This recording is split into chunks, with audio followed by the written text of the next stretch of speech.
Hello, everybody, and welcome to another edition of We Are Legion Live. Tonight is the Hula episode because, yes, we went over 3,000 followers on Instagram, and as I promised, Bill's wearing a Hula outfit. Joining us here in a bit will be Spike from Honey Bone Rush. He's running a little bit behind, so we're just going to hang out and wait and see what's going on, and you guys can sit back, enjoy the show. We'll wait till a couple people join into the audience, and maybe we'll do a little hula dance, maybe not. Just play it by ear tonight. This is really just an episode for fun. Nothing really going down tonight. And hang on a minute, Spike.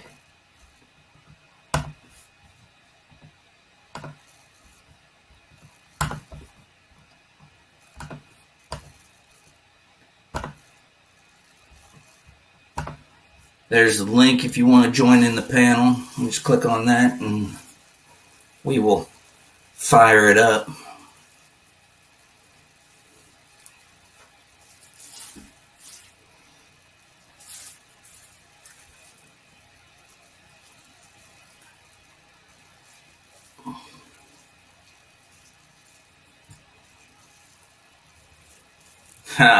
Good to see you, Susan. Eyes up here, Sailor. Eyes up here. Sammy, I'm sure you've seen worse. What's going on, bud? Fucking man! What is going on? You're a maniac! Eyes up here, man. Eyes up here. Holy shit, dude! Hey, a promise is a promise, and I will come through on my promises. Dude, we're revamping the studio. I have been breathing in lacquer and stain all day long. My head's gonna freaking explode. I'm seeing this. Holy shit! I'm glad you enjoy it. How's everything been going, man? You're a man of your word, that's for sure. Yes, absolutely. I will not let the audience down.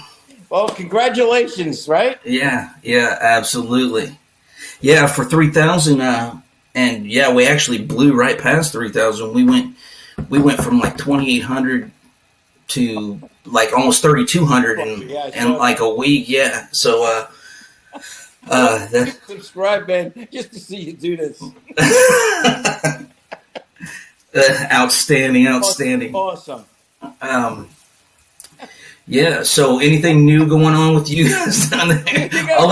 I'll give you a minute to get it out of your system, man. To get ready to like nothing's going on.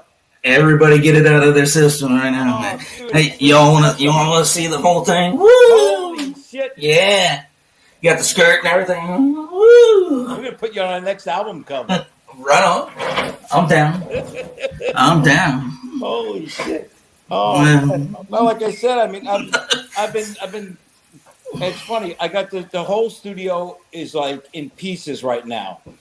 We're taking down equipment. I'm building a new recording desk. I mean, I'm going to have a whole backdrop now for podcasts and videos. It's really going to be awesome. And then my son tells me, he goes, listen, my band's coming over to lay some tracks down today. I'm like, what? What are you talking about? I'm going to play this fucking mess. He goes, oh, we don't care, which they don't care. You know what I'm saying? Yeah. I got like 7 guys in here where I'm trying to work around them. I mean, my eyes are bleeding from the freaking fumes, okay? There's no windows in here, nothing. These kids are hanging out, drinking beers and, like, pounding, playing shit like crazy. I'm like, how could you guys even be in here? I don't got the air on. Nothing's going. Holy shit. So, I'll let you compose yourself a bit more. Bora Bora collection or what?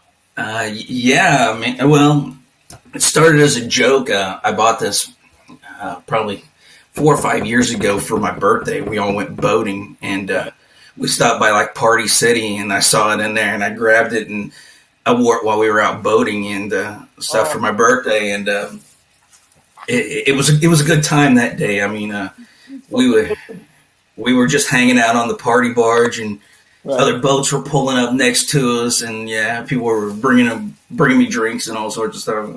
Whatever, man. It is what it is, and it's a good time. Everybody gets a kick out of it. So, hey, what the heck? Maybe bucks too once in a while. You never know. You know. What I'm saying? Times get tough. You know. Times get tough. Yeah.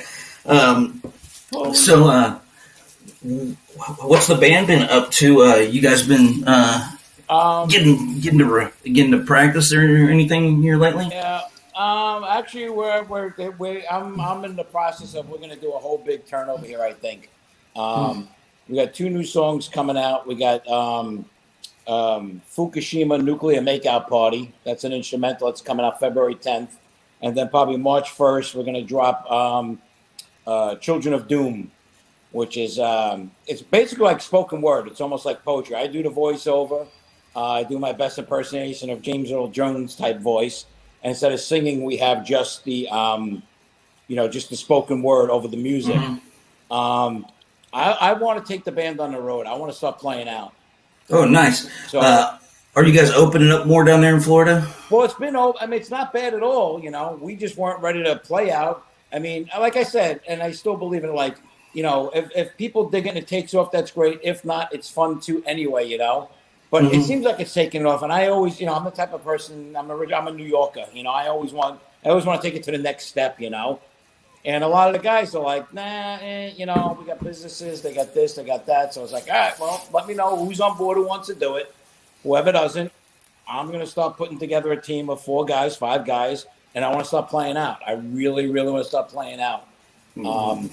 So I'm actively, my 2 drummers that I have, none of them are interested in actually like playing out. Unless naturally it's, in the backyard, like, within a half a mile. I'm like, what, either you want to do it or you don't want to do it. It's cool, know. But everything's cool, and we're still going to keep playing. But I want to take it to the next step. So I'm actively looking for, I want a primo drummer that we could go out there with. And I probably got 2 guys that are willing to sing. I got my son. I got a bass player. So basically, I need a good drummer is what I need, and I want to start playing out. Okay, yeah. What is the weather right down there? We're probably like 50, 60 degrees every day. No, every day?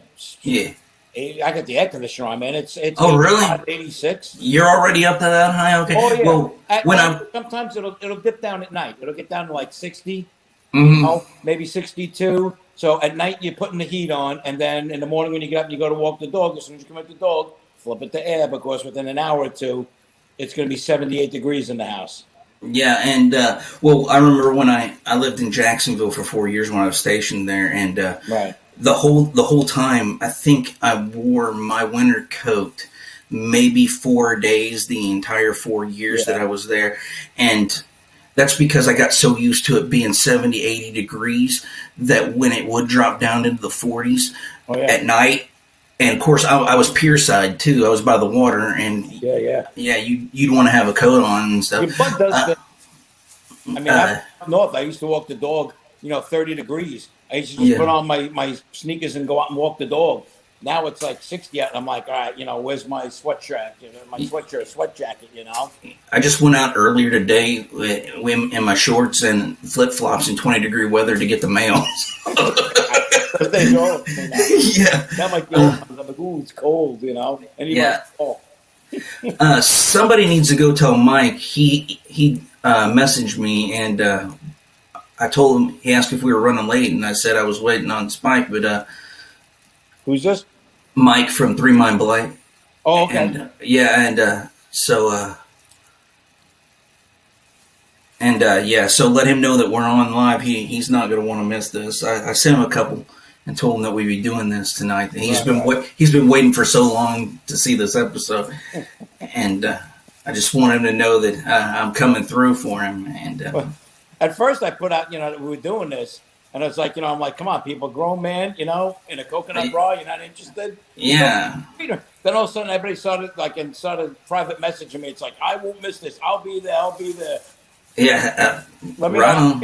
I can't see like who's joining in, but let me know who's joining in. Right now it says we got seven live, but I'm pretty sure that's going to start kicking up too, because people will probably start dropping and saying, "Oh man, you got to get over here and see this. This is a train wreck." And I don't know. I'm thinking about maybe painting a few things on here and kind of styling them up a little bit and add a little bit of flair. Sometimes it's simple as classy. You know what I'm saying? Yeah. You're a classy guy. It's true. Yeah, got to keep it classy. I can't roll this. Like I said, my head is throbbing, and now all I'm laughing. Forget about it. Yeah. I'm busting the fumes in this room. And maybe get some like those X pasties to put on here, something like that. But yeah, it's just something different. And I thought, man, hey, if it'll help drive up the live viewership, then yeah, more power to it, man. All right. I'll wear a Hula outfit. I'm not scared. Hey, you're a Navy guy. You could handle it. Yeah. Did you ever like? I don't know if you and I discussed it. I know we talked a little bit about Navy and stuff. Like on the last time I was on. Like my dad was in the Navy too. Like, did you ever become a shellback? No, actually, I was only in for 4 years. I got hurt at the end of my third year, and I barely made it through the fourth year without having to take a medical discharge. Okay. But I had to get out at the end of my fourth year. But whenever I was going in, I was actually the first group of military police that ever went through Navy boot camp. They were always, before they were shore patrol, they were just different people from different rates they pull in to do it, or they had the Marines do the military policing for the Navy. Right. So I was actually the first group of Navy military police that went through the schooling. And right in the middle of my boot camp, September 11th happened. So we automatically, all of us got attached to a base for the first 4 years. Yeah, boom. Yeah, and I mean, there's only so many number of military police billets on ships to begin with, and all of the higher ranking enlisted were just nabbing those up because you were not going to get promoted unless you had sea time. Right. So yeah, you had to fight for those billets to get onto a ship, and I never got a chance to technically serve on a ship. I've been out on a couple of ships, but no, I never got a chance to cross the equator or the prime meridian. Yeah, because my father told me stories, man. When they initiated you with that stuff, man. Yeah. How they beat the shit out of you. I mean, yeah. Made you crawl through some of the coconut like that, and then drag you around the ship. Yeah, make you crawl through tubs of muck and stuff. And oh yeah. Lord only knows what was there. Yeah, but yeah. So no, I missed that experience, and actually, whenever we went to Little Creek, Virginia, which is right outside of Norfolk, for A school, there were so many. We actually had to wait for the next group of people to come, next class to come in before we could start our school. Right. And there were so many of us, they split us up into day and night classes. Well, the day classes all got shipped overseas, and the night classes all had to stay stateside. And I really wanted to go overseas first, but they're like, no, the detailers decided, they just randomly picked the cutoff line, and right. That's how things went. And yeah. So, yeah, that's how it goes. But it was a good time. I would never downplay my experience in the Navy. And I mean, I loved being in the Navy. I would have probably done my 20 if I wouldn't have got hurt. But yeah, of course. Things are what they are. Look at me now. I mean, I'm sitting here talking to you in a coconut bra. Life's good. Yeah, I feel like I need like a pina colada or something to go with it. But I'm thinking about maybe getting like a Carmen Miranda hat to go with this. The fruit basket. The fruit and shit? That'd be that'd be... but I haven't found a good one of those at a cheap price anyways. I don't want to pay $100 for one of them. I'll tell you what, I want to say though, congratulations, because again, I've known you since the startup from the beginning, mm-hmm. And I mean, this is great what you're doing. You said you would do it. You got 3,000 followers. You're doing it. I noticed that Yes, Trish said I am wearing the skirt too. Woo! Yes, I have to wear shorts underneath of it for decency reasons. They wouldn't let me post this on YouTube if I wasn't wearing the shorts underneath. So. Thank you for that. Yeah. I saw now your subscribers on YouTube has gone up, man. Right? You're doing yeah, we're getting close to 400 now. We were stuck at like 250 for the longest time, and then all of a sudden it just bumped up, and of course I've been doing a lot more shows and stuff like that. Right. Yeah, I've been trying to catch them as much. Like if not, I watch them afterwards. Yeah, and we've had some pretty good ones here lately, and it's been fun, and it's getting a lot better. I'm still really wanting to get out on the road. My day job is actually going to be taking me close to Nashville next month for a week. So I'm going to take the laptop with me, and I'm going to try to schedule one of them folks to do a show while I'm down there. Very cool. And I would think that'd be great if you could do like somebody like, when they're doing their show, and if you could talk to them before they go on or when they get off, that'd be really cool. Or and if it's in the club before the place is open with the stage as a background, you sit there at a table, and just talking with them. That'd be a cool idea. Yeah, I might even have to just take the GoPro with me and do something like this, because I don't know how receptive some of the clubs and stuff would be for me taking my laptop in there and doing it that way. But either way, it's good advertisement for them too. Let them know. So listen, I'll talk about your club and your venue, and all that. I'll work something out. Definitely trying to get something cool going for that, since I'm going to be down there anyways. And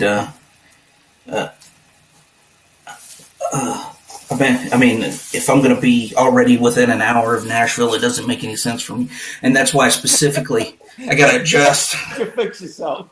Yeah. Don't want no wardrobe malfunctions, Have the FCC coming down on me. Don't need a $250,000 fine because of a nip slip, Yeah.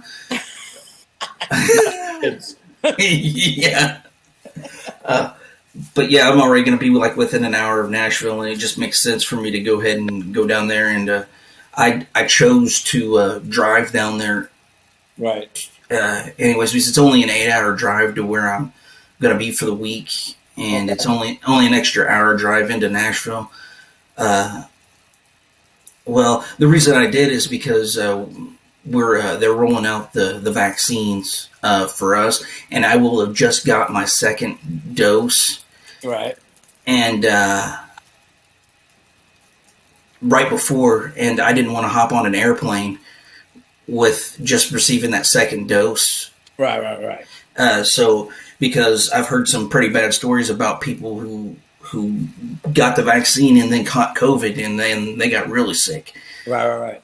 Because it takes like 2 weeks for it to kick in. So I was like, I'll just drive. I was under the impression that the vaccine doesn't actually have the live. It doesn't. It does not have the live virus in it like the flu vaccine does. Right. But for whatever reason, it'll take like 2 weeks before it starts to kick in, and you just get nasty sick if you. It may not be the COVID symptoms, but you don't want to catch COVID, because there's been people who've took the vaccine, then caught COVID, and then died because it hasn't kicked in yet. Yeah. And I don't want to be on that list. But nobody does. Yeah. So. So I was just like, well, I'll drive anyways. I mean, I'm only going to be an hour from Nashville, so that means I can take. After Friday's a travel day, so I can head over to Nashville on Friday, spend the day over on Friday, and then drive back on Saturday, whatever. Okay. And hopefully catch up with a few folks down there. And why, thank you, Sammy. I do know that I'm a strange man, but I'm a whole lot of goddamn fun. How about that? You will never say you have a dull time when you're hanging out with me. No. Because if you think this is crazy, you ain't seen nothing yet. I'm not even drinking yet.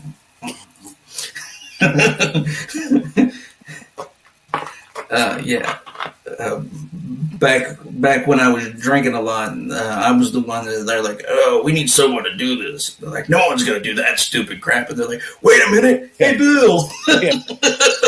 Okay, I'll do it.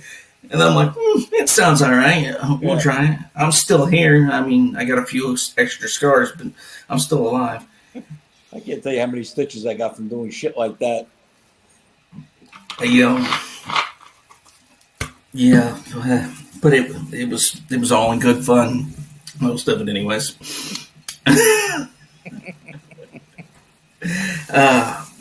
But yes, this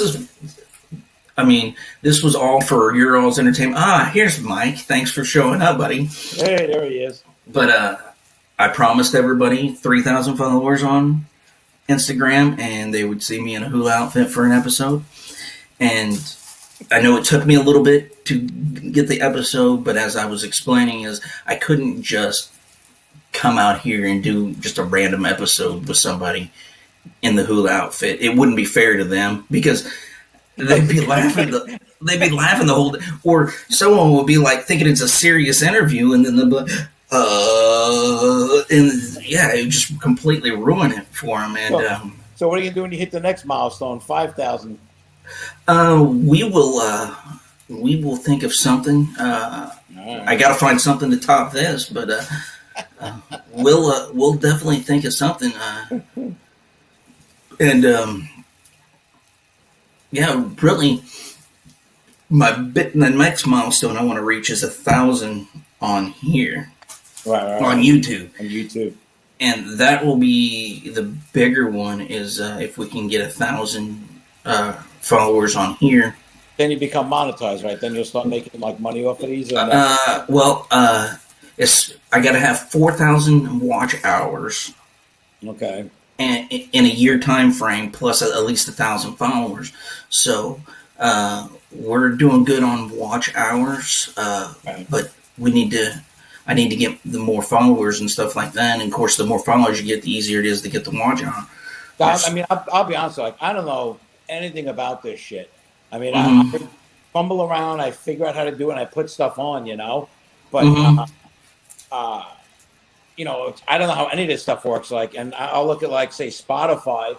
I'll have a song that has 3,000 streams that made us $12, and another song that has 2,800 streams that only made us 70 cents.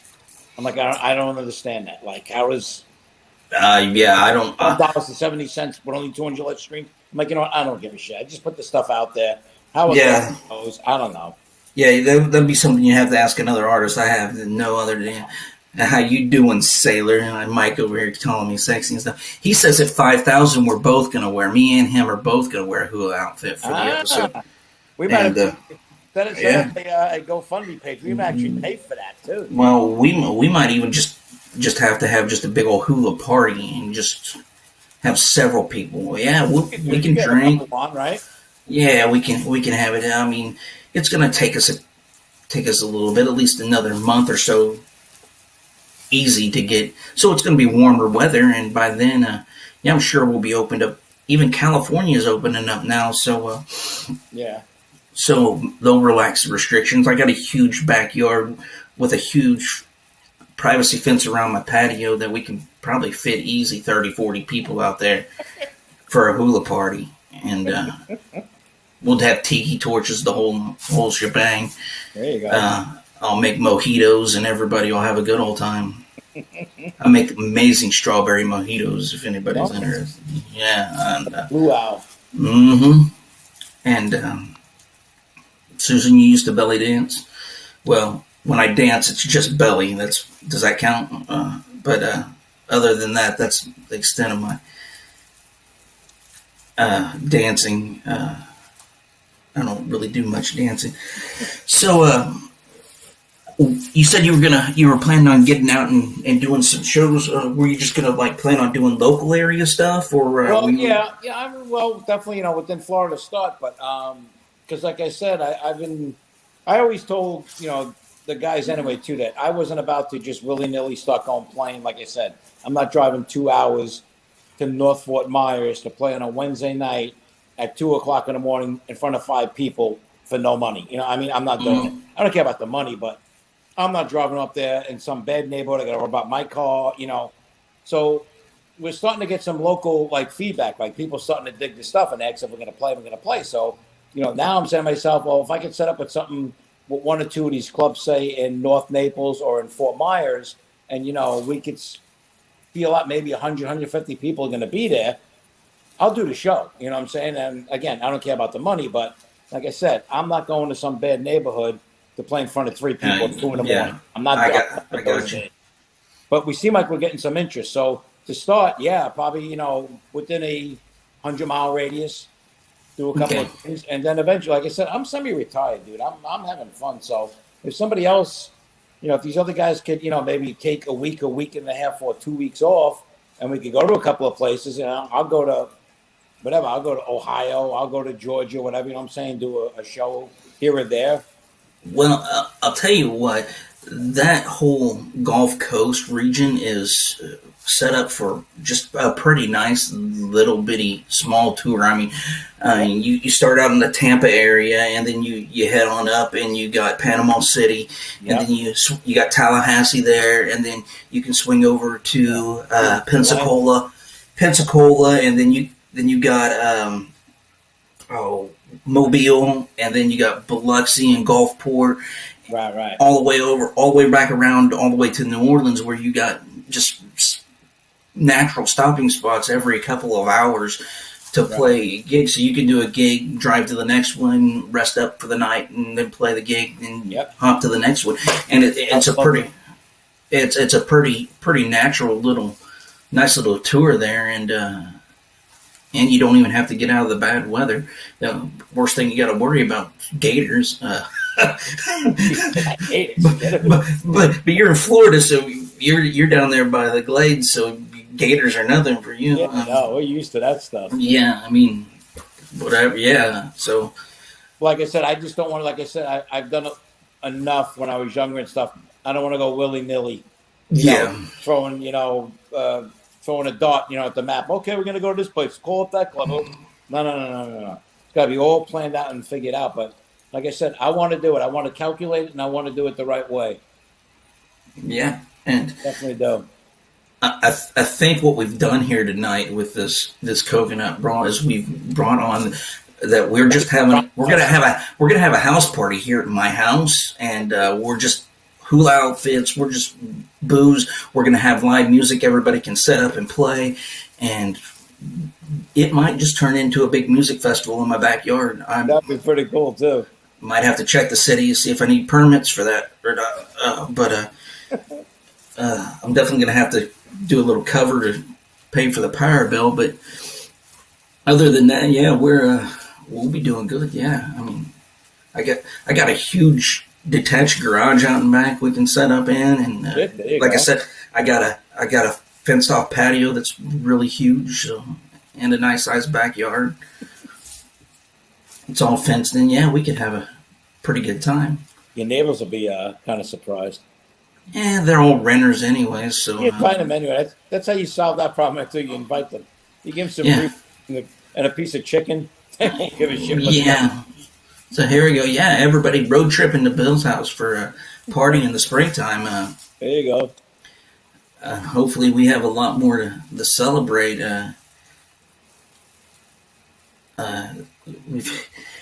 Hey, Mike, did you do any more work on the opening? Mike and I actually are working on an opening to do this for the start of the show that I can. Oh, okay. Yeah, like an intro, right? Yeah, just kind of like do an intro. It'll have to be edited in and done for the after it posts. But I did an intro for this guy, his show in England, Drinking with the Devil. He's doing anything anymore. I took one of my songs, Reptilia, that we didn't put out yet, and I gave him 45 seconds of that as the intro, and it was pretty cool. Yeah, and so I mean, he sent me. I told him to post in the chat in the retweet group to see what people thought of him, because I thought it was all right the way it is, but he's like, no, it's not done yet. So he's a musician, a perfectionist. And yeah, he wants me to re-record the vocals, the voiceover on it, because when I did it, I have a love-hate relationship with this soundboard here, so I'm still working on getting it down, and I didn't do it to the music when I did the voiceover. I got you. And so it's not really lined up. Like the way it's synced up, yeah. Yeah, and So I'm gonna re-record the vocals on that. Yeah, that's another thing. Like I told you, like I don't know how like this YouTube and all this shit works. There's so many people that I feel bad. I would love to work with. They ask, all the time if I wanted to, put down some tracks on their songs and blah blah blah. I don't know how to send my stems to them, and I don't know how to do any of that stuff. Open I just send you an MP3. They're like, well, no, then I can't. I'm like, yeah. What you need to do, but I don't know what I'm doing. all you need to do is open a Google Drive account. Okay. And then you can upload it to Google Drive, and then you can say who has rights to edit that. Right. In there, okay. And you can send it over on that. It's pretty easy. Yeah, you just do a Google Drive. Yeah, but I can send it like with all the separate tracks, with the 8 drum tracks, and yeah, you can upload much larger files in there, and so okay. I don't know. And like I said, and I feel bad. They ask me, and I'm like, I'm sorry, dude. I don't know. Yeah, because if you try to just like send it. Sometimes if you try to send that stuff over email and stuff, it's too big to send in an email. But Google Drive, or I think Microsoft has one that's called Microsoft OneDrive or something like that. Right. Okay. Where is you upload your file in there, and then you can give whoever you're sending it to rights to edit that, and you can pass it back and forth that way. Okay. Tell him you have to bounce to WAV file separate. I don't even know what the hell that means, Mike. I do. I don't fucking know. Jesus Christ. Look, I know. I'm a computer guy, and I'm like, I have no idea what the hell he's talking about. It's real simple. Here's what you do. And I'm like, by the third word, I'm like, I don't know what the fuck you're talking about. Yeah. Like, with the stuff with, my DAW and stuff, my son will come in. He's like, what are you doing? I'm like, I'm stopping and I'm going back again. He's like, just hit the space bar. I'm like, what? He's like, he knows all these shortcuts. I'm like, I get it done. End result, I get it done. I get that. Yeah, and usually I'm the one at work that has to find the shortcuts for people, but I even get stumped sometimes. Actually, what happens is I get so burnt out working with the damn computer that when I'm sitting here and I'm trying to learn new stuff, I'm like, I just got to take a break and I'll come back to it later. Well, it's like, again, like, see, now I'm old school, so like the song that's going to come out after this one, the one that's called Children of Doom, it's pretty much a repetitive, riff that I'm playing. And I refuse to cut and paste. My son was like, Dad, just do it one time, and then you could cut and paste, cut and paste, cut and paste. I'm like, no. Like, well, why? I'm like, because I know there's little nuances by me doing that riff over and over and over. It's not exactly the same, and to me, that's what makes it sound organic, and it makes it sound interesting. Because then otherwise, sometimes you get too much of that. It's exactly the same every time, and it just becomes now repetitive, nonsense to me. So, like, even like we'll do like, the next chorus or this or that. He's like, well, you could just cut it and copy it and paste it. I'm like, no, I'm going to play it 3 more times until the song's done. Yeah, and the people that actually sit there and listen to it will notice those little nuances. And there's nothing wrong with it, too. I mean, if you want to do it, you do it. I get it. I mean, a couple of times with the vocals, we've done that. Johnny was tired. He did a killer take. I put it again at the end. You know what I'm saying? I'll get it. But as far as me, like with my stuff playing, no, because to me, that's, I don't know, it doesn't sound organic then when you do that. Yeah. It sounds robotic, and I don't like that. And yeah, I mean, I can get where you're coming from on that. And people who, like I said, really listen to the music will really appreciate that because they'll catch those little nuances in there. By the way, I did get your stickers and stuff. Yeah, and we got them hanging out around in here. You should taste these. Yeah, I can do a little honey bone rush on one, and we'll have to find someone to do on the other one. That will WeareLegion live tea. Yeah, and but have you guys done anything else with the merch since the last time? I got another set of stickers coming. It's a lo-fi, I call it. It's the regular logo, the long logo. And then I got a couple of crows on it and skulls and stuff. Because, people don't realize that, the logo is a witch. And I have the crows on it. We got a song coming called The Coven. Maven the Raven, all around that whole witchcraft type stuff. And the artist that drew that stuff up for us, Vernon Mahoney, he now has his own store. It's called Studio 6. He has his own account there on the Studio 6 store. And he's going to have some of the Honeybone Rush stuff on there, which really cool is because we're redesigning the studio here. And I'll be putting pictures online when it starts looking, cohesive. New couch I'm getting for the studio. We're going to have throw pillows. And Vernon Mahoney's store, you could get like anything that he has on like throw pillows, tapestries, wall coverings, all this type of stuff. So we're going to have like Honeybone Rush throw pillows, So nice. eventually I want to link up to that. So, if you want to say buy something like that, you could, through like our website, say you could go to his store and buy it through there. And, he'll get the money for it, which is, he's so cool. He said to me, he goes, "Do you..." Tristat wanted to see my tat. Was that leprechaun? Yeah, it's an evil leprechaun, and nice. there's a story behind that. Why I have the evil leprechaun? Because one, I'm a short guy to begin with, and I am of partial Irish descent, so I was always called a leprechaun, and that's. I like to wear my demons on my sleeve. We'll just leave it at that. How about that? And that's really the only tat I got right now. I'm looking at a couple others. I need to get a couple with my boys' names on them and stuff. I got my shoulders, my back. I got them everywhere. Except my legs. Yeah. I'm not a big fan of tattoos on legs for guys. And I've been looking for the perfect tat for a while for each one of my boys. I'm going to get separate ones for each of my kids, and right. Then once I get them placed, then I can start adding different ones in different places. But I was never one to just get a tat to get a tat. I didn't even get this till I was well out of the Navy. I was like the only person in the Navy that didn't have a tattoo. And we did go in one time to get tattoos while I was in the Navy, but the guy said I may have been too drunk to get a tattoo. Right. So, and as it turns out, I am kind of a bleeder whenever I get a tattoo. So having that much alcohol in my system probably would not have been a good idea. Crazy, yeah. Yeah, I would have just bled all over the place. And a lot of people don't realize, though, when you're in the service, you're government property. Oh, yeah. If you got infected, you'd be in big trouble. Like if you couldn't do your duty because you had to get on antibiotics, and you'd be in big trouble.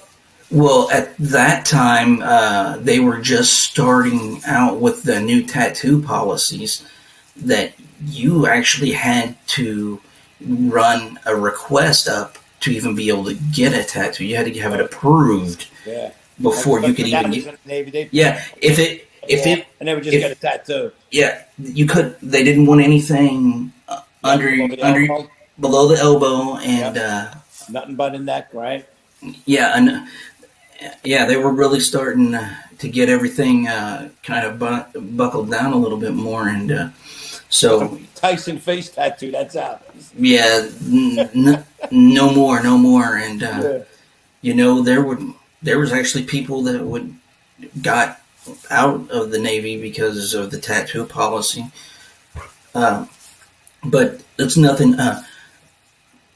In 1980, they actually went to the shaving policy for the Navy because when you were on a ship, you used to be able to wear a beard. Yeah. And in 1980, the United States Navy went away from that beard policy. They lost almost half their sailors that were up for reenlistment because of the beard policy, because they were told to shave. Wow. Yeah, just because they didn't want to shave. So you gotta be clean shaven to defend our country. Yeah, well, there's kind of a reason for it because if you have to wear like a gas mask, protective gear, yeah, like firemen have to. If you go anything longer than what I got right here, you can't really get a good seal. Yep. And if you got a full-on beard, you're not going to get a seal, so it's pointless to wear the mask. And so there was reasons behind it. And the seals, they come around like this, so you can still have the mustache, but you couldn't have the beard, nothing past the corners of your mouth. So what's the policy you think on coconut bras these days? Well, actually, Biden just said it was okay. So apparently, as long as I'm not standing in formation, I'm pretty sure it's all right. You're the fucking man. These days, you said you can do it, and you did it. You're the man. Yeah, and if I'm anything, I am a man of my word, and I will not tell someone I'll do something and then not do it. Right. And I was the same way whenever I was an E5 in the Navy. I was like, I'm not going to tell someone to do something that I'm not going to do myself. So I always lead by example, and I'm a big person on integrity. If you tell me you're going to do something, just do it. I mean, if you don't want to do it, otherwise you don't say nothing. Yeah, if you don't want to do it, just tell me you don't want to do it. I don't care. But if you tell me you're going to do it, do it. Right. I mean, that's crazy, and I don't. Yeah, I mean, something like this is not a big deal for me. I mean, like I've said, I've done worse, and that's why you'll never see me running for a political office. Don't want them tapes to come out, you know. But it was all in good times, man, and I like to keep it pretty chilled and laid back, as long as everybody's having fun. I don't care if everybody's having fun at my expense or not. I've been the butt of many jokes, and I'm one that says you are not allowed to laugh at anybody else if you can't laugh at yourself. So yes, and so when I make fun of things, I'm usually the one that I make fun of. So right, and it's funny because like what you're saying, I believe that too, and it's like you don't take yourself too seriously. Yeah. But one of my pet peeves is like some of these like artists out there, you know, I mean, we all embellish a little, you know what I'm saying? You got to make hype. If you're like, my show sucks. You know, if you got nothing else to do, come watch. Not you're going to say, I got a great show coming up, right? But these people, these artists especially, they start believing their own hype. They start believing their own bullshit that they make. It's like, dude, you know, a little reality check. You know what I'm saying? It's like, yeah. Well, my biggest pet peeve made up shit is these people that these artists that come up and they're like, "Hey, man, follow for follow," and then you follow them, and then the next day they unfollow. Oh no, that pisses me off big time. I constantly go through my shit. Yeah, and I'm like, and I can usually tell whenever someone sends me an invite, I always scroll over their name where it pops up, and it's like, oh, you got 3,600 followers, but you're following 25. No, get the hell out of here, man. Yeah. If you're gonna treat people like that, then there's it's all about building the community up. I won't follow somebody for the sake that they followed me. To be honest with you, you know, I do all the social media, I do the YouTube, all Facebook, all that shit. But like, you know, when somebody follows Honeybone Rush, first thing I do is I look at their stuff, and it's like, you know, you follow other people who you follow. You retweet anybody's stuff, or you just like, you know, you look at their stuff and they got like 500 tweets of them of nonsense. It's like, or you know, they're like, you know, naked pictures of them. It's like I'm not interested in your stuff. So I'm not you back. I'm sorry. You bring nothing that I'm interested in back. You want to follow me, that's great, but I'm not following you back. You know what I'm saying? Just because you followed me. Yeah, I hear you. Well, you're an actual artist and stuff, and me as a promoter, if someone follows me, like an artist follows me, I'll follow them back just to let them know, hey, yeah, I'm paying attention to what you got going on, and so if when I do get the chance, I will listen to your music. I mean, I got so many artists out there that it's hard sometimes to get everybody's music and stuff listened to, especially with the day job. Right. But I try hard to. But you look at some of people's like taglines. You look at like their about section, and it's like it's such obnoxious. It's like, dude, are you serious? Like, yeah, take you seriously. And yeah, if I look at it, coconut bra, you know what I'm saying? It's like, so what kind of jackass does that? You know, so what's going on with this guy? You know.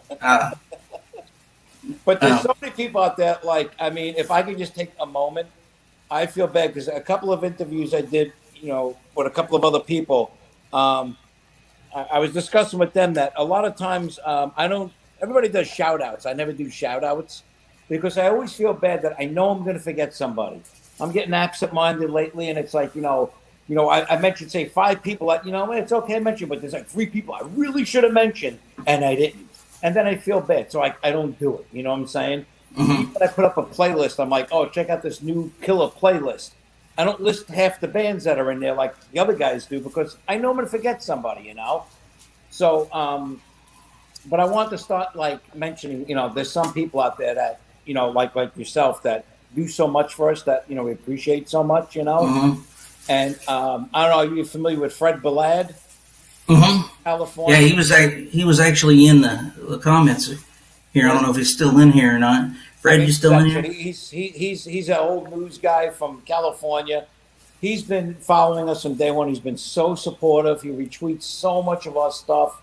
And I mean, it's tireless, like what the guy does for us. And Brenda at BMT Promotions. Brenda's a sweetheart. She does a lot of stuff. She's always retweeting our stuff.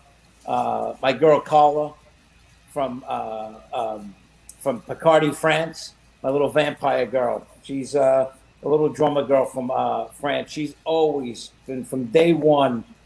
Anything we put out, she likes it, retweets it, put it out. I mean, there's so many people. Rockin' M, Martha, AJ Nemesis, Dennis Radican, you know. And then there's so many bands like David H.K., Demon Scar, Dead Eye Doll Band, and Sincere. These guys are always like, I'll put stuff on, like we only have like 90, we have 106 followers now on Facebook. But anytime I put something on Facebook, they're Sincere, giving it a thumbs up, giving it, you know, a love in it. And just, it's nice that people are always around. Like, there's certain people that, you know, I could put out, you know, almost nothing, and they're liking it and retweeting it for us, you know. And it means a lot, you know. And that's the main thing is build that community up. I mean, you get a community of people built up, and I mean, I'm like at 18,500 followers, but by no means do 18,500 people share my stuff every day. Right. I mean, these people are tireless. They share everything we put out. I got a good group of a couple 300-400 that do constantly get in there and share, and that's what we try to do. And I had no idea, Susan, that when I blushed that my whole body turned a delightful shade of pink, but I will keep that in mind. That's a tell, man, and I don't want to have that during a poker game, so long sleeves for me from now on.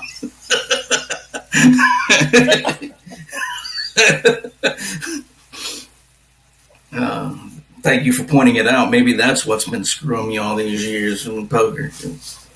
When I blush and my arms go red, they're like, "Ooh, he's got a good hand. Let's fold." I used to run poker games out of here, you know, 3 times a month, and you know, we got pretty. You know, you do it enough, you get pretty good at telling like people's tells. It's amazing. A lot of people have tells. Oh yeah, and well, me. I was a prison guard before I went into the Navy. Okay. And then I was military police when I was in there. And then when I got out, I worked security at a casino. So I get pretty good at reading people. Did you have the cattle prod? No. But I had to escort some pretty big boys out a couple of times. Right. But But yeah, I get pretty well at reading people and catching cues that they do, just little nuances that they do differently. Some people touch their nose or rub their ear, or they'll hold their cards a certain way, or they'll shuffle their cards a certain way. They'll start messing with their chips, or winners tell jokes, losers say deal the fucking cards. Yep, and so you pick up on little things like that after a while. I mean, the reason why, if that was all there was to playing poker, I'd be a pro. It's just there's that luck thing involved, which really screws me every time.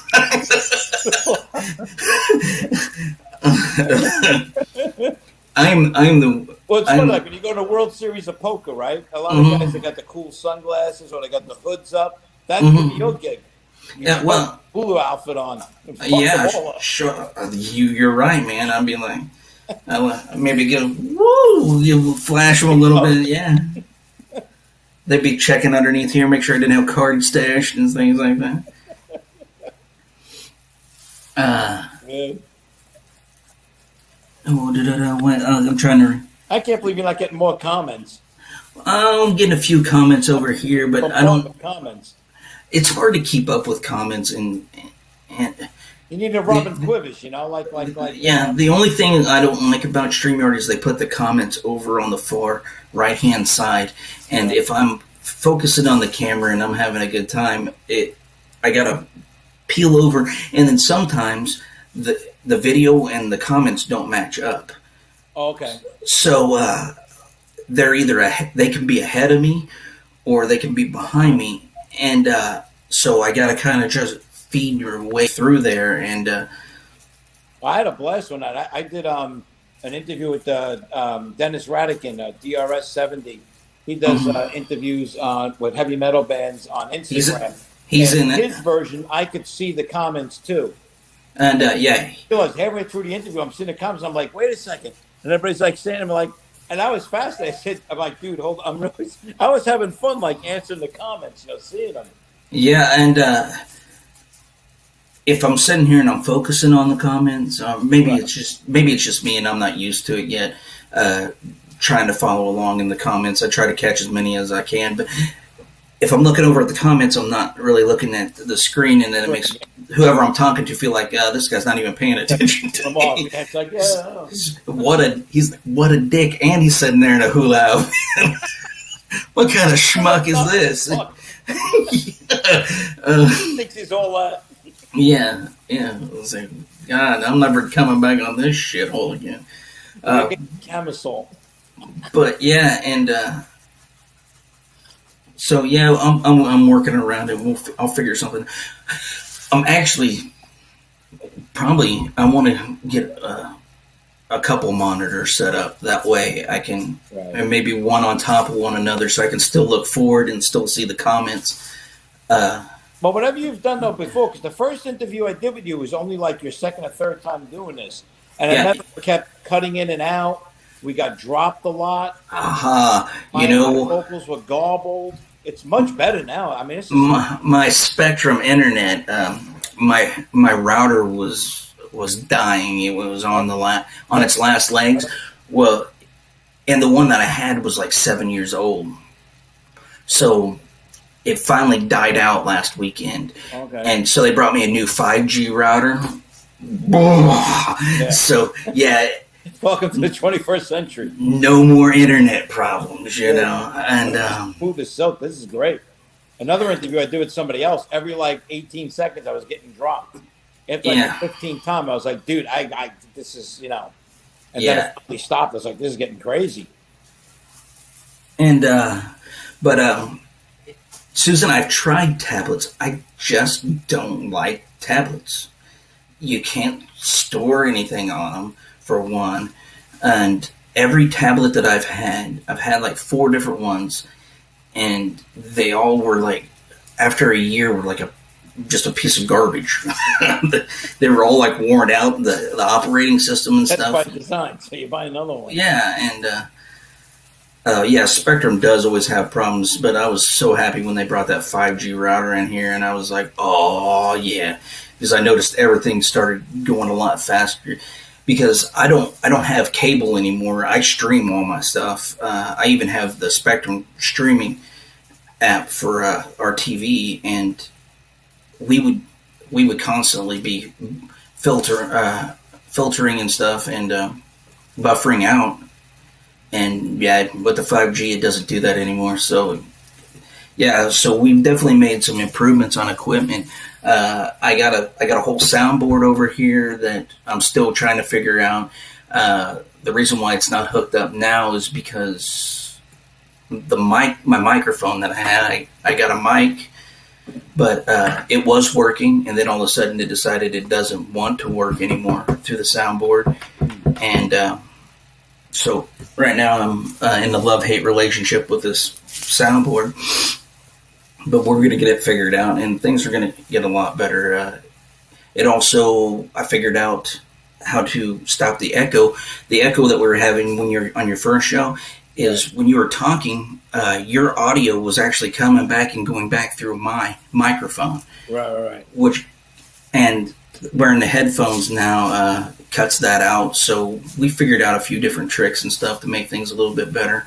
Right. No, and this is beautiful compared to the last time. Yeah, and I knew it would be a lot better. And we're gonna continue to keep getting better and better. And I don't know. Like I said, I don't know how I'm going to top the coconut bra and the hula outfit for the next promotion. But actually, we hit 10 live viewers at a time, which is, I believe, a record for actually a number of live viewers at one time. I think the record is like 27 for an entire show, but people come in and bounce in and out. Yeah. But at once, 10 I think is the most we've ever had at once. Right. And then later on, once we start sharing this, because I imagine this is going to get shared several hundred times. Oh yeah. Spike's just gonna put it on a loop at the bar, like check this shit out. Along with the new studio pillows on the couch with the Honeymoon Rush, logo. Yeah. It's gonna have you with the bra. It's gonna have mood lighting all around it. Oh yeah. Arrows pointing. Like, check this out. Yeah. Screenshot. Yep. And print that shit. Oh, 11. We had 11 at one point. Okay, someone dropped out. No, I'm just kidding. I'm just happy that people show up, and enjoy the show. And here's my thing is, everybody that comes and watches the show actually says, "Oh man, we love the show." It's and they have a good time and stuff, because it's not like just a regular interview show where I'm just sitting here dropping interviews and stuff. We're just hanging out basically. Yeah. And chilling and bullshit. You know what I'm saying? That's what this is like. It's like a bullshit session. And that's what I try to tell everybody that comes on is like, they're like, can I do this? Can I do that? I was like, it's your show. You tell me what you want to do. If you want to sing, we'll let you sing.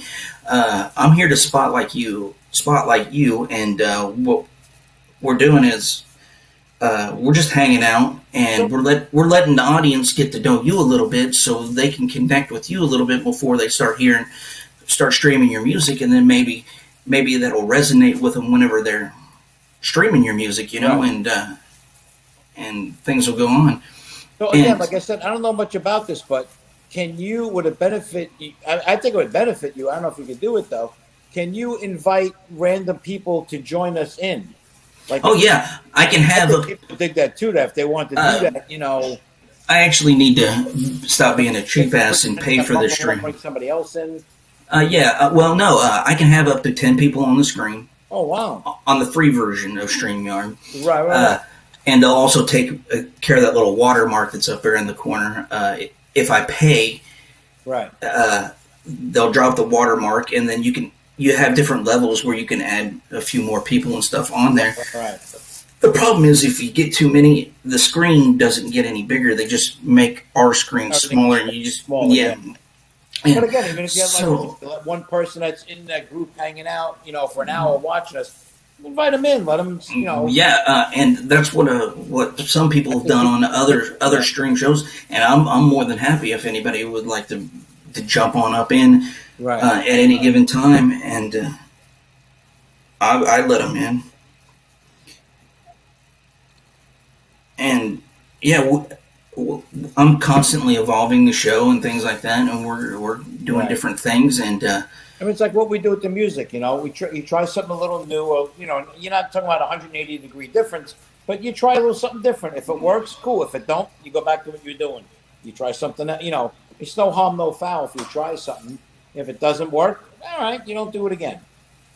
yeah, yes, Odom's child. Yes, I do have the spaghetti straps. I got the skirt too. You want to get the skirt in? We'll do a little more hula for you. But yeah, and but back to my point is I was talking about the people that do watch the show really Right. enjoy the show, and I think if we could get more people to actually watch the show, we could Right. get more people to tune in, because I don't know anybody, or maybe they're just being nice, that says, your show fucking blew, and but even some of the earlier episodes that weren't that good, and we had problems with the video and all that other stuff. Right. They were actually nominated for an award. Someone nominated for the award. I cannot mention the award because it is taboo at this point in time. And yeah, it was a whole mess. Right. I can talk about it later, but I can't talk about it on here. Yeah, and we just keep getting better and better, and I upgrade the equipment when I can, and well, I mean, again, I mean, when I first came on, you were the very first artist that came on. Your infancy stage, you know what I'm saying? You're shaking out, like, one of the things I do is I help open up restaurants, you know what I'm saying? Mm-hmm. And I do inventory management and stuff like that, and manage bars and, loss prevention and all of that. In the beginning, it's, you shake out the bugs. You know what I'm saying? That's why a lot of restaurants, they want advertising. I'm like, no. You do a soft opening. You don't even let nobody even you open, because you're going to have problems. You don't need 500 people coming in the door and you got problems. You'd rather 30 people come in, you got problems. This way, when we straighten them all out, we get the logistics all done 2 weeks, 3 weeks from now you do your big grand opening. So, like your other stuff, you're working out the kinks, and people understand that. You know what I'm saying? 2-3 years from now, and you got, 2,500 followers, subscribers, you got to have the kinks worked out by now. You know what I'm trying to say? Yeah. Which you will. You know what I mean? I know you're not ignoring me. I know you're looking at this. No, yeah, Mike's yelling at me. What I have to say. Yeah, no, I'm just listening to you because I've been there. I helped open a restaurant one time, and we went through the soft opening and stuff like that. And Mike, you want to connect? Well, here you go. We'll go ahead and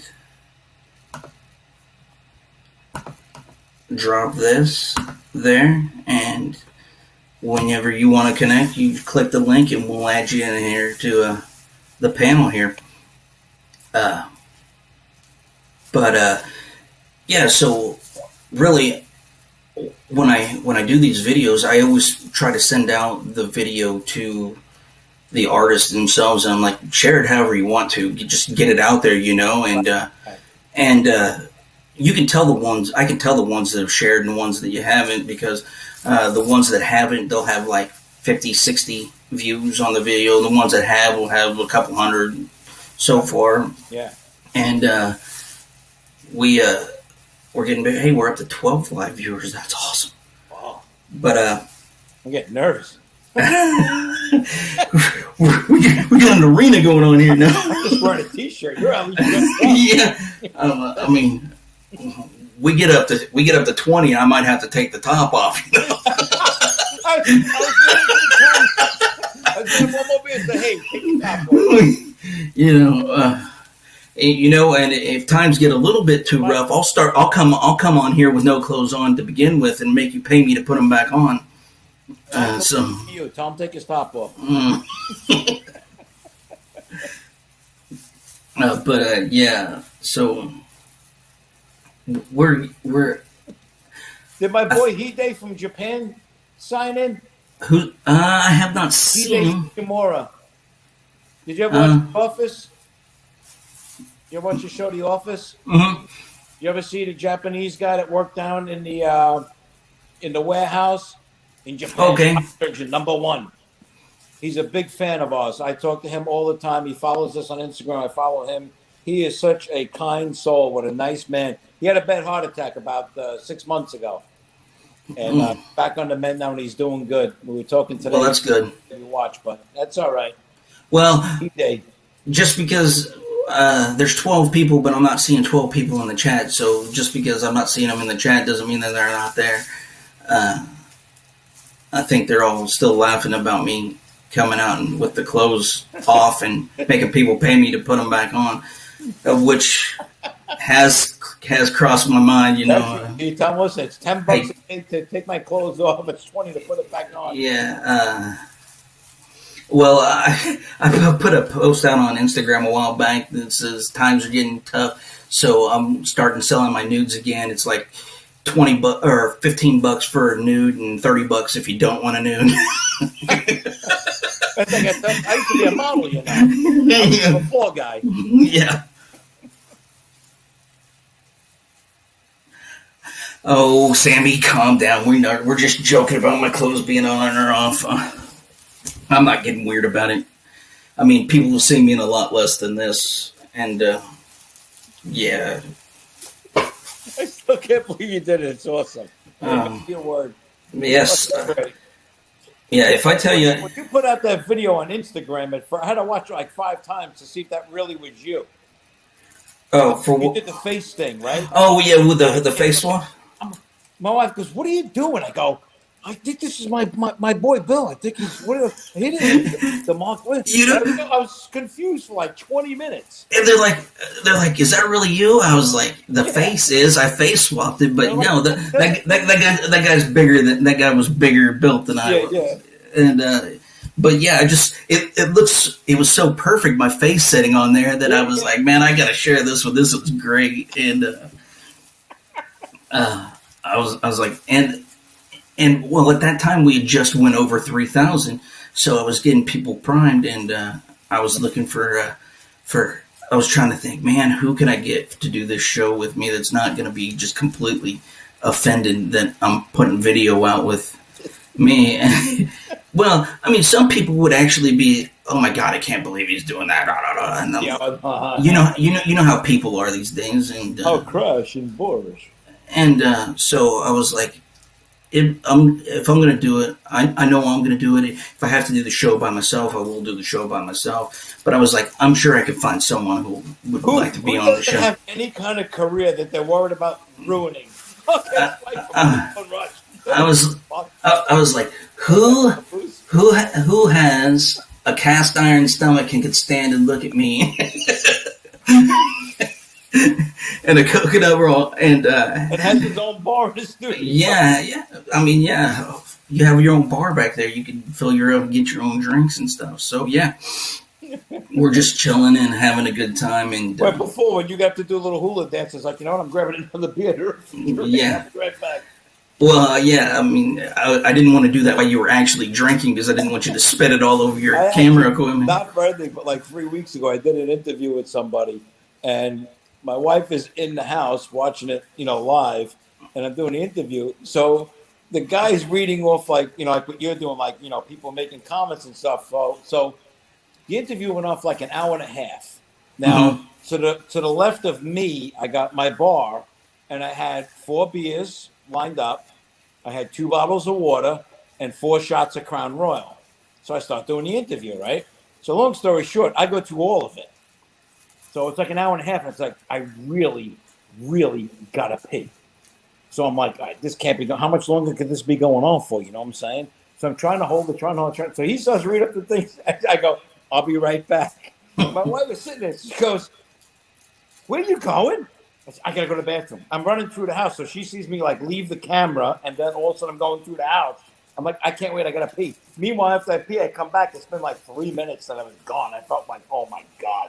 I came. The guy didn't even notice. He was busy reading off the comments and stuff. I'm like, I'm back. He's like, "Oh, hey." He probably noticed it afterwards, Actually, we got a question here from Odin's Child that says, Spike and Legion, how would you produce a folk black metal band, hypothetically? How would we produce it or promote it? Yeah, be a little more. I mean, if you're talking producing, you're probably just gonna have to talk to Mike from Three Mind Blight.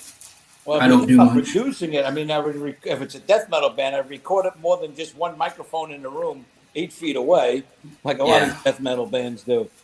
Um, I mean, if you want to be different to stand out, I definitely would maybe work on how you guys attack it and record your guitars and your drums as far as EQing and that type of stuff. Because there's a certain way that they do a lot of this stuff. Like I can't stand a lot of these bass drums, the double bass and stuff. They have a lot of compression on it. They're very clicky, and I would do it different than the way it's being done. Try and break the mold. I mean, again, there's 80 million people doing it the same way. Try and do it yeah, different. yeah, and I mean, just the way you worded that, you like folk slash black metal. I mean, that sounds like you have an interesting kind of mix there, and I'd really like to hear that sound. What's the name of the band? Odin's Child. I think I might be following them on Instagram. I'm not sure. Folk. They said it's folk black metal. Yeah, folk slash black metal. Yeah. Yeah, and it's different. Is there a female singer? Ask them if there's a female singer. If that's the band. You have a female singer, Odin's Child.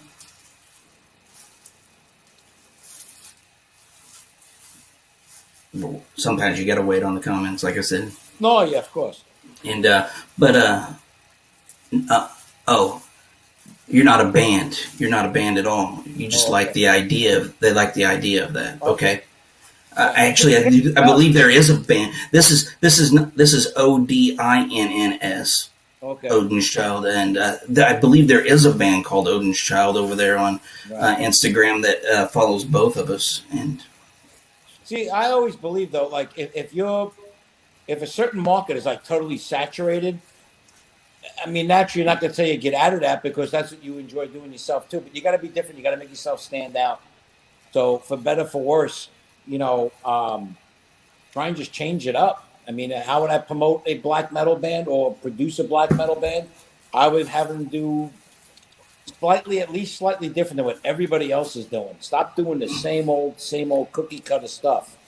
You got a billion black metal bands that just sit there and they scream and play as loud as they can into one microphone 8 feet away, like Spike said. Yeah. Just change it up a little bit. I mean, you're going to have the screaming and stuff there, but do multiple microphones at different places in the room, and maybe even facetious how they do it. But yeah, there's a certain style, like a genre of how they do it. And it's change it up, be different. Yeah, just add your own little spin to it, and it's like not for nothing, but like some people like especially like some of the instrumentals. I come up with like really like funky and different names, almost like a goof. Because to me, it's like, I got this song that's super heavy, super killer. Am I going to sing "Oh Hell Satan" again, like everybody else does? You know what I'm saying? Oh, he is my Lord and my Dark Master. So I call the song "Evil Knievel." I sing about Evil Knievel jumping, cars and stuff like back in the day. Or we got, Mofo Rectifying the Suicide Machine. Something different. You know what I'm saying? Again, people will like it, people won't like it. But at least it's not going to fall by the wayside with all the other, goat head, change it up. Do something different. Yeah. You could be different that same vein, that same genre. Throw some instruments in there that you really wouldn't even expect, But that too, sure. And just to throw off the sound a little bit, you could go heavy with and then all of a sudden you break and it goes lighter with some different types of instruments that you can hear and do like a standalone in the middle of the song and then pick it back up. ACD put bagpipes in some of their songs. Yeah, I mean, do what you got to do. You really want bagpipes would really do it in some death metal because they use the bagpipes for a lot of religious ceremonies and things like that. So, yeah, it would kind of give you that contrast, a complete 180 contrast from what anybody else is actually doing, and creating your own little niche. Don't be afraid to be different. That's what I would say. Don't be afraid to be different. You should not be afraid to be different. Matter of fact, you should strive to be different. Yeah. You gotta find your ways to stand out. There are just so many people out there, and most of them are very talented. And you got to find your own way to stand out among the crowd, whether it's with your lyrics or how you deliver the song. You're not playing live shows right now, so unless you're putting out a lot of videos, which a lot of indies people don't have the money to be doing music videos. Whether you're doing a YouTube show wearing a Costas shirt or you're wearing a coconut bra. You know? Yeah, wearing a coconut bra with a Bass Pro Shops hat. You just got to find your niche, man. It's fucking awesome. If this video doesn't get over 1,000 views on it because people weren't sharing it, I'm going to be really, really upset. That's all I'm going to say. I'm going to talk to a couple of bar owners. I know, man, we're going to show them. We've had a real good time talking tonight. I mean, everybody's been making fun of me, and I really don't care. It was the whole point of doing it. And they're not making. You brought joy to a lot of people tonight. Believe me. Good shit. Yeah, and we're up to actually 13 live viewers now. So sell at 15. We're going strong. You know. I'm at 15. I'm selling at 15. Yeah, but yeah, you got to find a way to stand out. I mean, it's not just putting content out there. You got to put content out there that's going to engage people, intrigue people. See, I mean, here's the way I look at it, though, too. It says block camera and mic. Do you have a pop-up blocker on, Mike? Oh. He's trying to join. Oh, okay. Are you trying to use your phone? Is that what you're doing?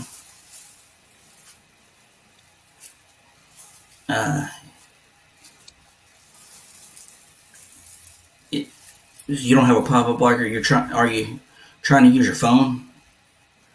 Don't. That would be a Stacy question to ask. I don't know if she's still listening or not.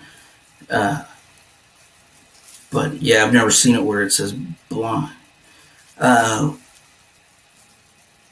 Actually, restart your app. I think the other night when we had the Metal Birds on, they had the same issue. Is they were trying to get in and it kept saying that their camera and their mic were blocked. Yeah, you have to allow access. So yeah, you might have to restart that app and go from there.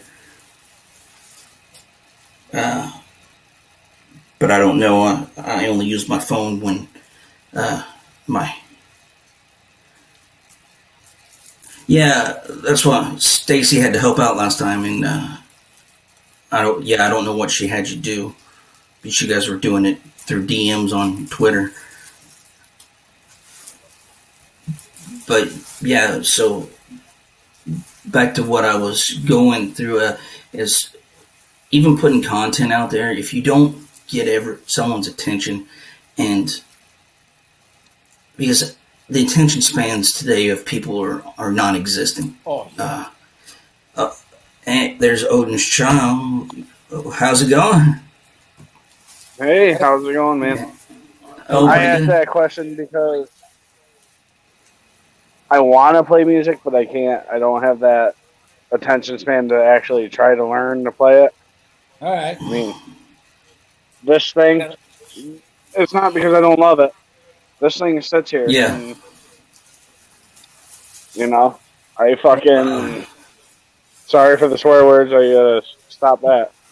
But with folk metal and black metal, well, when I say folk black metal, we all have that niche, I would say, as that genreification of it.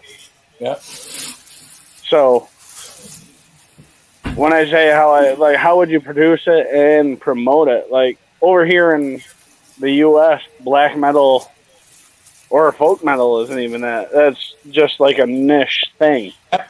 It's a very narrow. Yep. Put up. Type Yeah. thing. And that's what I was saying. Like with a lot of anything else, like even the stuff you just take regular heavy metal. All right, Mike, I'm seeing you pop up, but I'm not seeing you. There. You know what I'm saying? You got to do something different to be noticed. Otherwise, you're just going to blend in with everybody else. Yeah, you become the. It's homogenized. Spin around.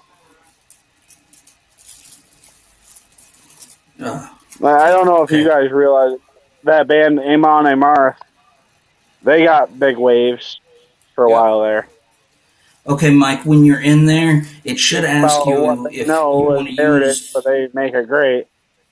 Your mic and your metal, when I say that, folk metal, they mix that medieval music with metal music, which seems to mix well, if you ask me. A lot of black metal is very melodic, you know what I'm saying? They may be going 100 miles an hour, but they're playing thirds and fifths at the same time. Yeah.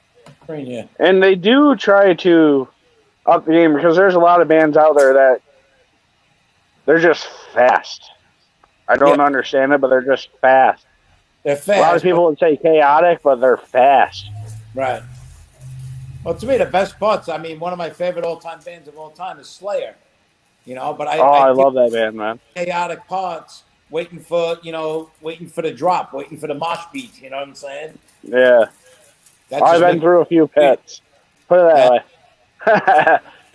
I've been through a few pits. I helped carry about 3 passed out people in a pit. Yeah. I've been there. Mike, I see you up here. I've added you in the stream, but you got to unmute your mic if you want to talk. Thank you for taking the time to answer that question. Not a problem. I love the music, but I want to see how about now how it works. Yeah, no, I can hear it. Yeah, one of these, the deep down how it works. Yeah, I mean, you could make it work, and I'm sure a lot of stuff is doing a lot of cross-genre stuff these days, so it would make an interesting sound, and I believe you could find an audience for it. Most definitely. Yeah. Always an audience for something different. Always. Yeah. Again, maybe niche, it may be small, but there's always somebody's always interested in something you're doing. Yeah. What I've noticed about music is, I love for metal to go back to where it blew up in the 80s, but I want thrash metal to blow up like that. Right.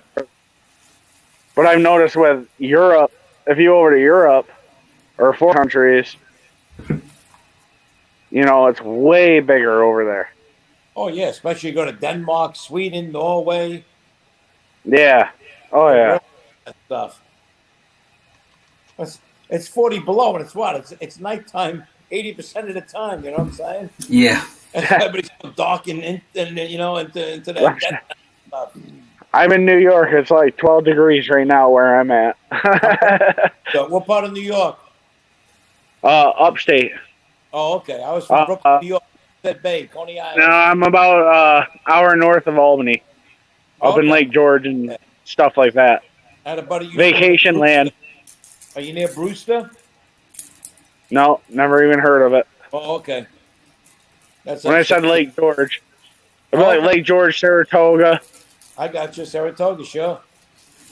Yeah. Well, I'm up farther north than that. Lake George is a little bit farther north, but I'm in the Adirondacks, put it that way. And you know what those are. All right. Mike, one of these days we're going to get you 3 hours from the city, but I'm 3 hours from Canada. To do video, too, buddy. Yeah, I did the video the other night. Remember that other time? Yeah. It jacked up. Where I'm at, if I'm gonna, I already told you, if I'm gonna do video, I'm gonna have to do it somewhere else other than here. I got we're right here down in a ditch dilly or whatever the hell, and it won't do video and sync up at the same time, even though I got high speed internet. Oh, right. Remember when I tried that last time, and I turned my head, and then 5 minutes later, my head would turn. Yeah. Well. Yeah. It was partially my internet too. But now I got the 5G, and so we're gonna go ahead and the 5G is definitely making it work a little bit better, and the video quality is really coming through on here. Unfortunately, I'm going to have to cut this down now because I have to go work the night shift tonight on my day job. But it's been a great time. Are you going to before you go to work? Yeah, they tend to frown on things. It's a little cold outside too. A little nippy. Yeah, it's dropped down into the teens out there, so we'll probably stay away from things like that. Going to work, but it was a great time. Thanks for being on, Spike. Before we go, tell everybody where they can find Honey Bone Rush on your socials. There's other people I still want to thank. I want to thank Laura at T Mudder. She's a good friend. She buys our merchandise, retweets all of our stuff. Angela from Decades of Rock, Mesh Trace. Darkland Promotions, my Italian queen. I mean, thank you so much for everything you do. Jenny at Cabo Wabo, thank you so much for everything you do. And retweeting and the playlist you put together. We appreciate it so much. We love you. And thank you for everything. I mean, like I said, people know where to find us. But, you know, I just want to say thank you. And I really want to, I feel bad if I forgot anybody. I am so sorry. My brain is melting from the fumes in this freaking room right now. Don't lie. It's because of my sexiness, isn't it? It's because of my sexiness. I keep on looking. And remember you told me look up here? I've been looking down. No, I know. Bill, listen, congratulations on the milestone you guys set. You're doing great. Keep doing what you're doing. I mean, a year from now, it's going to be really big difference. A year from now, we'll be at your house. That'd be amazing. We'll be at your house hanging out doing this shit. Yeah, I got plenty of yard back there. Everybody can just pitch a tent back there. We'll party on the patio and in the back garage. Get the cops called on us, and then we'll just camp out in the backyard, you know. Done. And we'll just have a great time. We'll put it all down and live stream it all. Yeah. What we can. We might have to just record it and edit it later. We'll take care of it in post, as they call it. Yeah. Some of it might not end up being PG rated, but it's always great to have you on the show, Spike. You're more than welcome to come back anytime, and we always have a good time chatting with you. And I'm hoping that we're going to start opening things back up, and I can get out on the road some more. And hey, if you find yourself down to Florida way, man, you come. I plan on hopefully getting a trip down to the Gulf Coast sometime this year. Yep. And we'll. Dude, I'm on Marco Island, man. It's nothing but water. It's inlet. Forget about streets. We got inlets. It's like we live in Venice. That's fine. I'm a Coast Guard certified small boat driver, so there you go. I can do the drive boats. a drink. Yeah, we'll go with that. You can drive a hike. What he said, yes, that's exactly what we will do. Dude, the coolest thing is we're real quick story. My wife and I we're at the restaurant here, and it's on the water, you know. So the sheriff's department pulls up, and it's border patrol, you know. Mm-hmm. And they pull up these guys, and it's 3 guys and a chick. They all got sidearms. They're all dressed in, the olive drab, the whole nine yards. The boat, first of all, is an Invincible. Okay, it's like a $300,000 speedboat. They get off and they get this big duffel bag. So the one guy next to me at the bar goes, "Dude, what's with the fucking duffel bag?" I go, "There's 3 M4s and 2 shotguns in that fucking bag." He goes, "Yep." Yeah. I would love people of the Parallels on here, and it's I would love to have a jam session on here, and we could make that happen. We can have a jam session from 4 different locations. Done. So long as there's no delay, we could definitely do that. Yeah, I mean, we could definitely try that one time and see if we could do that. And hopefully with the new 5G connection, we could make that happen. I'd be all on board for that, man. And if we could keep the videos going as good as it did tonight. You guitar? Yeah, we could have a dang good jam session.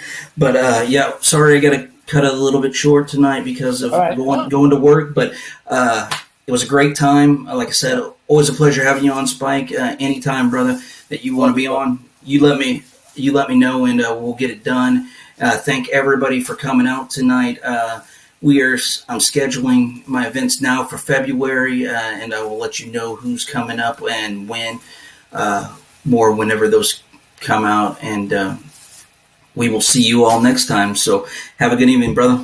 All right, brother. Thank you. Take care. Mm-hmm. You too.